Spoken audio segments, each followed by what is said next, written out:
Вітаю! У эфіры кароткае выданне навінаў серады 15 траўня. У студыі для вас працуе Александр Баразенко. У горадзе Мурыне пад Санкт-Петербургам затрымалі вядомага беларускага доктара Уладзіміра Мартава. У Расіі медык хаваўся ад пераследу рэжыму Лукашэнкі.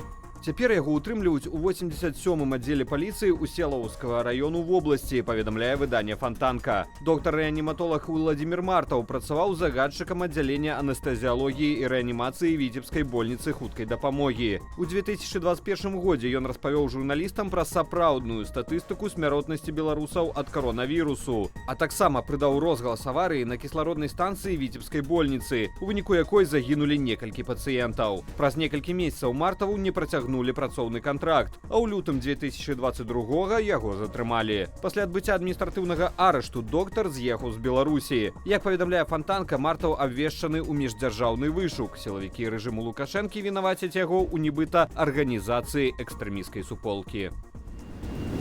У Менску пачынаюць рыхтавацца да параду 3 ліпеня. Жыхароў сталіцы чакае перакрыццё вуліцаў і заторы на дарогах. У парадзе з нагоды 80-годдзя вызвалення Беларусі ад нямецкіх войскаў падчас Другой сусветнай вайны і афіцыйнага дня незалежнасці прымуць удзел каля 6 тысяч асобаў і 250 адзінак тэхнікі. Рэпетыцыі пачнуцца з заўтрашняга дня. Перакрываць асобныя вуліцы будуць каля 5 раніцы што аўторак і 8 вечара што чацвер.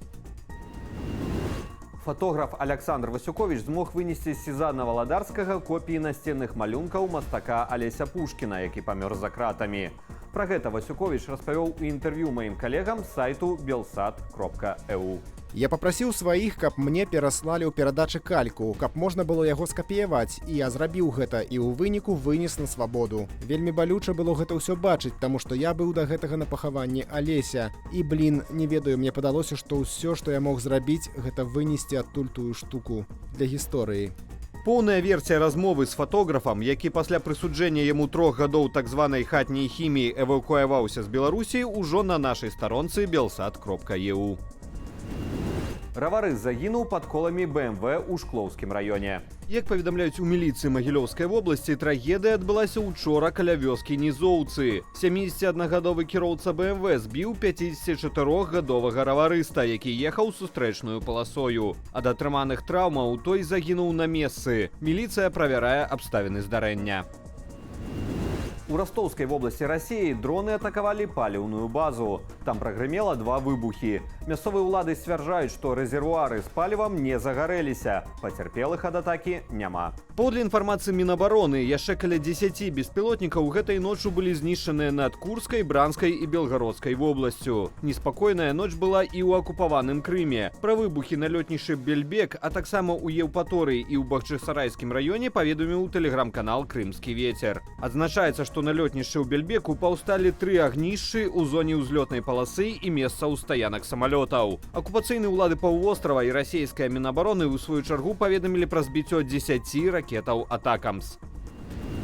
За мінулыя сотні украінскае войска адбіла 18 атак расейцаў у памежных раёнах Харкаўскай вобласці, паведамляе Генштаб ЗСУ. Пры гэтым у Генштабе пацвярджаюць адступленне ў раёне Ваўчанску ды Лук'янцаў. Аналітыкі Амерыканскага інстытуту вывучэння вайны тым часам адзначаюць змену тактыкі расейцаў у хадзе наступу. Там мяркуюць, што акупацыйнае войска цяпер імкнецца не да большага пранікнення ў глыб вобласці, а да аб'яднання раней занятых плацдармаў і стварэння буфернай зоны. Акрамя наступу ў памежных зонах расейцы працягваюць абстрэльваць і сам Харкаў. Напярэдадні адна з ракетаў трапіла ў 12-павярховы жылы будынак. Пацярпелі больш за 20 асобаў, сярод якіх 3 дзяцей. Тым часам праз цяжкую сітуацыю на фронце прэзідэнт Уладзімір Зяленскі адмяніў візіты ў Іспанію і Партугалію, паведамляюць мясцовыя СМІ. Дзяржсакратар ЗША скончыў свой працоўны дзень візіту ў Кіеў у адным з мясцовых бараў. Пасля сустрэчы днём з Уладзімірам Зяленскім Энтані Блінкен падняўся ўвечары на сцэну і праспяваў песню Ніла Янга «Rockin' in the Free World». Your soldiers, your citizens, particularly in the Northeast and Kharkiv, are suffering tremendously. But they need to know, you need to know. The United States is with you. So much of the world is with you. And they're fighting, not just for a free Ukraine, but for the free world. And the free world is with you too. So maybe we can try something?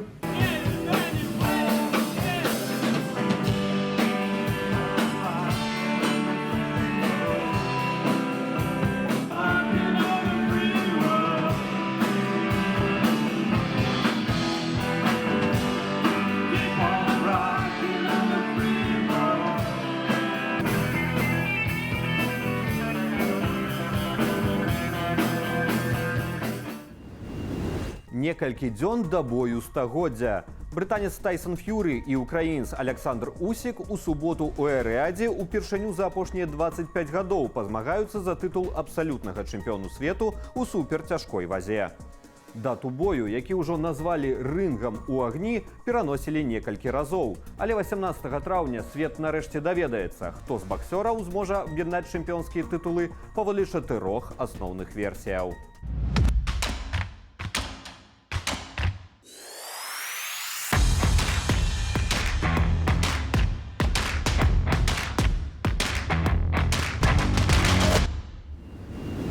І гэта ўсе навіны ў кароткім выданні. Падрабязней пра падзеі дня распавядуць мае калегі ў вечаром эфіры аб'ектыву і студыі Белсат. Калі вы глядзіце нас на Ютубе, заклікаю ставіць лайкі, каментаваць і дзяліцца нашым выданнем, каб яго пабачыла як мага болей гледачоў. Але не забывайцеся на ўласную бяспеку. Беражыце сябе і заставайцеся з Белсатам.